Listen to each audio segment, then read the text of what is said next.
Meg. Welcome to Plant Fit Meg. Welcome back to the channel. If you're new here, I hope you'll take a look around at some other videos while you're here. I make videos about healthy weight loss, simple plant-based recipes, and living a healthy lifestyle. I'm getting started on my first Mary's Mini Challenge starting Friday, October 1st, 2021. So check out these videos linked here for more information and come join in if you'd like to.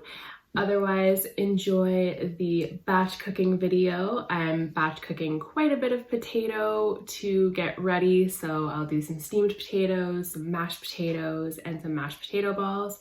And I'll also be prepping some roasted veggies.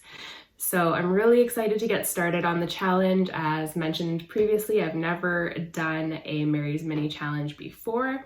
So very excited to get going and get started and have a bunch of you guys join in and participate and support one another in the comment section below. As we're going through the challenge, feel free to leave comments on any of my Mary's Mini videos and I'll try to get back to you in a timely manner. You can ask questions to the group and I'm sure that others will be checking in and leaving comments and leaving questions and answers and all that good stuff. Speaking of questions and answers, I do have a live show scheduled for this Sunday, October 3rd at 3 p.m. Eastern time.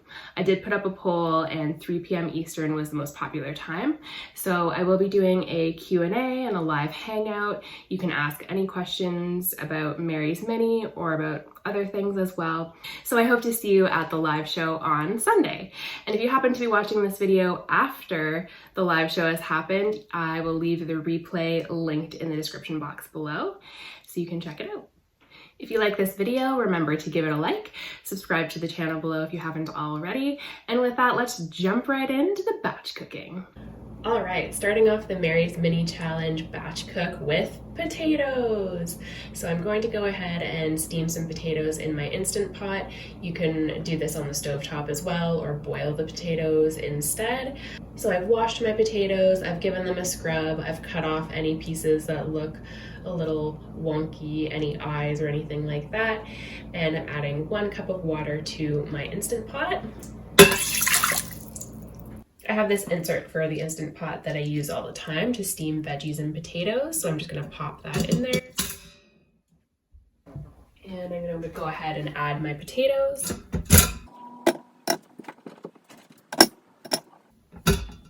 I usually add about 8 to 10 potatoes depending on the size, and I'll go ahead and put the lid on here. Set the valve to sealing. Set it for 12 minutes, manual high pressure, and it's good to go.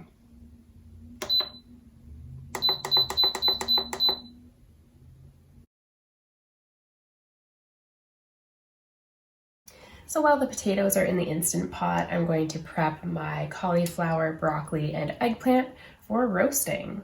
So I'm going to start with my cauliflower here. A lot of greenery on here. So I make cuts trying to cut into the center of the cauliflower, breaking away the pieces of the greenery as I go.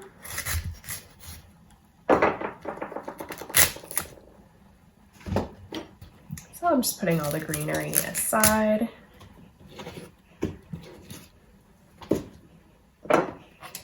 And once I have sort of the center of the cauliflower out, then I go ahead and just sort of continue to go around the center.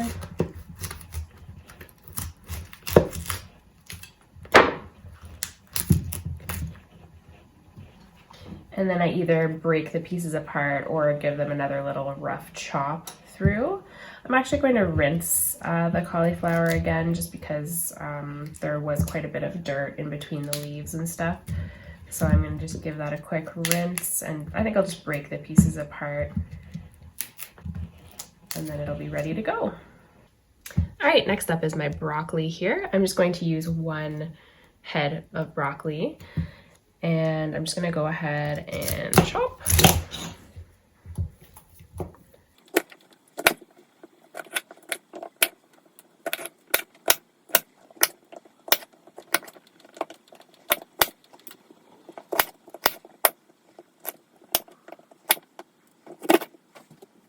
And last but not least is the eggplant.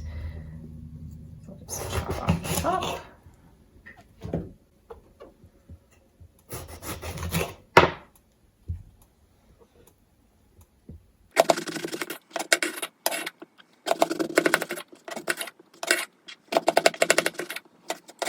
I'm just going to go ahead and cube the eggplant. So just for reference, I used about half of my head of cauliflower, which was about 3 cups of cauliflower. I used 1 head of broccoli, which turned out to be about 3 cups of broccoli, and I used a full eggplant, which was about 6 cups of cubed eggplant. So just for reference for measurement ratios, depending on the size of your cauliflower and broccoli and eggplant, it might vary a little bit. I'm preheating my oven to 400 degrees. I have all of my ingredients in my bowl here, and I'm going to go ahead and add my seasoning. I'm adding 2 tablespoons each of garlic powder, Italian seasoning, and nutritional yeast. I do wish I had a bigger bowl for this. You could always split this up into a couple bowls, or if you have a larger dish or larger bowl, you can mix it up that way. I'm going to grab another bowl actually to help me mix this up. So to mix this, I'm actually going to give it a little shake and then transfer it into my other bowl here. So I'll show you what that will look like. I'll give it a little shake just to get it started. And then I'm going to dump it into this bowl.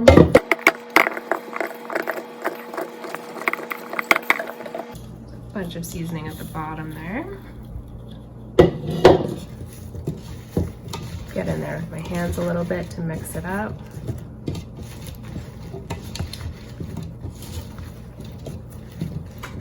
And I'll actually just transfer it back to the original bowl to give it another mix.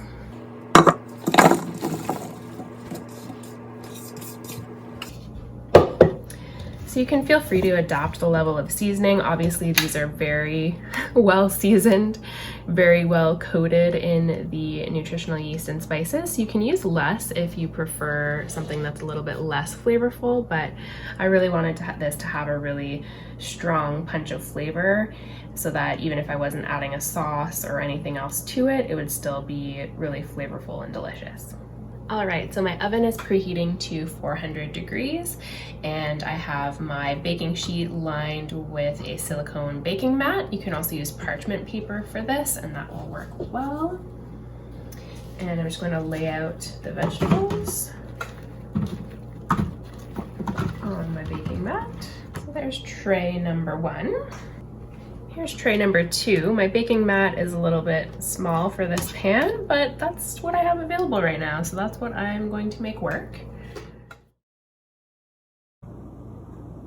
All right, so there's tray number 1 and tray number 2, and I'm going to put them in the oven at 400 degrees for 12 minutes, give them a flip, and pop them back in for another 10 or so.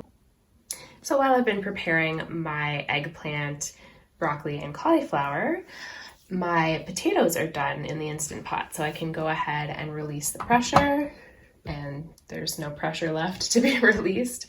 And I can go ahead and open the lid here.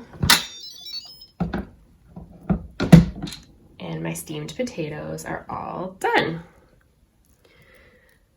So I'm gonna go ahead and make another batch of steamed potatoes. So this batch I'm just going to allow to cool and put in the refrigerator, just like this, so that I can just eat them as they are, or make smashed potatoes, or, you know, chop them up and put them into something later in the week. And then I'm going to make another batch of steamed potatoes, which will become my mashed potatoes. Nice and easy. Exact same process that I did for these potatoes, I'll do for the mash. So about 8 to 10 potatoes, give them a good scrub, chop up any pieces that look a little bit wonky, and then pop them in the Instant Pot with 1 cup of water and set them for 12 minutes. My roasted veggies are all done and ready to go. I gave them a taste test. Tastes amazing. Really excited to dig into those starting on Friday. So I've measured out 2 cups of packed baby spinach and 1 cup of packed kale, and I'm going to chop it up a little more finely for the mashed potatoes. So I'm just going to chop up my greens. I'll take a little bit at a time and just chop through.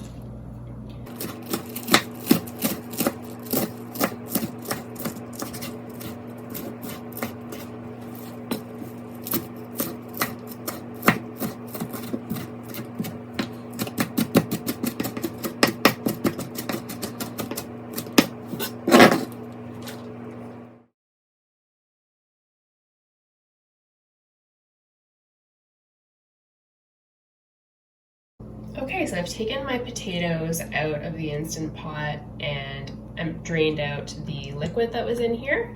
I've reserved it in case I need it for my mashing. So I'm gonna go ahead and put the potatoes back into the Instant Pot. And I'm gonna add in back some of the water that was used to steam the potatoes. I'm adding about a 1/4 cup here.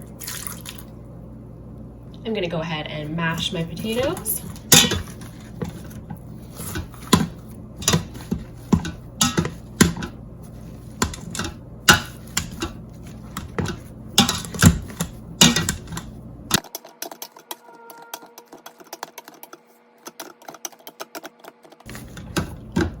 I'm gonna add a little bit more liquid here. I'm just using the water that was used to steam the potatoes, but you could also use some veggie broth for some extra flavor or some plant milk.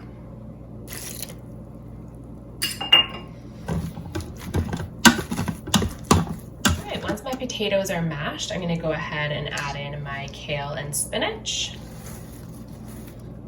And sometimes I like to add spices to my spinach mash as well. But this time around, I'm just gonna keep it really simple and just have the potatoes and the greens and give it a mix. Check out the recipe linked below. There are my mashed potatoes with spinach and kale. You can always feel free to reduce the amount of greenery in it if you'd like it a little more potatoey and a little less on the green side of things.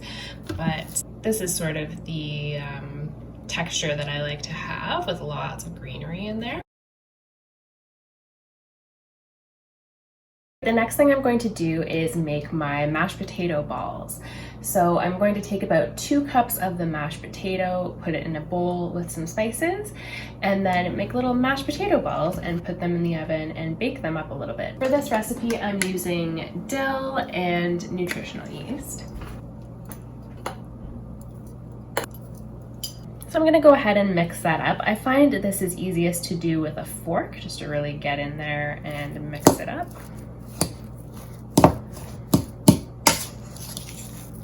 Sort of mash and mix as I go. The great thing about this is you can taste test as you go, so you can have a little taste of your mashed potato, see if you like the flavor, or if you want to bump it up a little more or add something different, and jazz it up and make it your own. So I'm gonna use my smallest cookie scoop, ice cream scoop, to scoop out the mashed potato mix.